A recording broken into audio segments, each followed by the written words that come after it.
and welcome back to another edition of One Thing Wednesday here at GloveBox, where we are showing agents one thing that they can do from a tactic standpoint that's going to help their agency gain clients, retain clients, and improve their overall customer experience.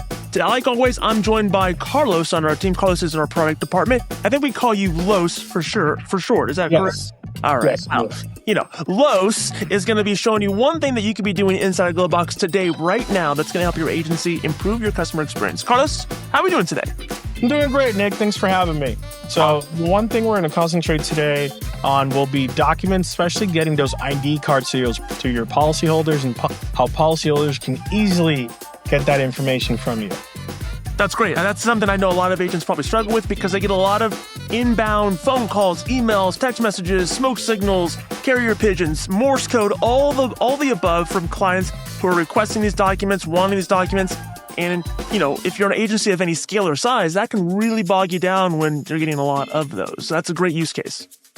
Perfect. So on a different episode, we went ahead and covered how a policyholder can request documents and then an agency can go ahead and fulfill that. So right now, we're going to show you how an agency can actually go in to their policyholder and upload documents. So as you know, you get to the home screen of HQ and you can just go straight to the clients tab over here on the left, or you can always find them on the recently verified over here in the middle of the screen. So as you know, you can always just search for your policyholders. I went ahead and made sure that we don't have to do that right now. So we're going to share my Sorry. Just take it from wherever you cut off. Perfect. All right. Here, we're now going to show you the client profile and where the agency can actually go ahead and upload those documents, and then we'll show you how the policyholder can actually get those and retrieve them. So as you go to this client profile right here, you'll see that this policy right here, this policy has a couple documents, and one of them is an ID card. As you can see, this was uploaded already. So we're going to go ahead and now go ahead to the policyholder side. And again, just in case you ever need to upload, you go and click or drag into this container below the document section. And you're able to, again, like I said, click or drag, and you can find the document within your desktop or bring it in here yourself. So once we get that done, the policyholder will get an email and they'll actually be able to see that policy document directly on their GloveBox. So here we go. And as you can see, that ID card that I mentioned earlier is not only in their GloveBox, but is front and center for the policyholder to be able to get to whenever, let's just say they get pulled over, or they just needed to show somebody, or they want to just show their shiny digital card on their phone or their desktop, they can always go ahead and do so. Not only that, but if the policyholder ever wants to see more documents that we've uploaded for them, they're all right here on this document section.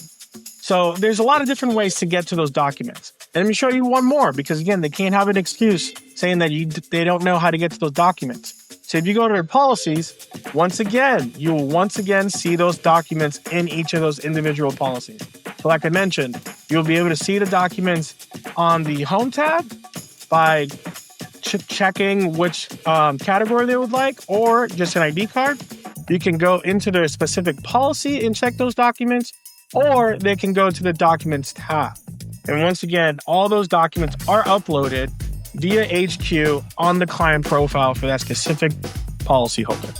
Now, this is really fascinating because I think, there's one thing that you really hit on that I think is important is you can upload a lot of different documents. It doesn't have to be just a standard set of documents that you would upload, whether it's ID cards or deck pages. But for those off cases, it could be photographs. It could be, a copy of the application if you wanted to. It could be core forms. It could be anything like that, as my assumption. Is there any type of file format that we wouldn't allow to be in there? Yes, I'm glad you mentioned that. The only type of file format right now we do allow is PDF. And that PDF has a limit of 50 megabytes, which, as you can see down here, it clearly lets everyone know that what is the max file size. But again, you can upload a document that has over 100 pages on there and still be able to get it to your policyholder. So never be afraid to actually use the platform, because we will get you what you need and get it where it needs to be. That's awesome. Thank you so much. This has been incredible. I can see how agents can really leverage this and take advantage of this and really help them, again, cut back on some of that inbound requests and service, stuff that comes through all the various channels that agencies have. This is a really efficient, effective way. This is awesome. So again, thank you so much for watching. Thank you so much for tuning in. Make sure you like this video, subscribe to the channel, share the video with friends, and we'll see you again on the next episode. We'll see you guys.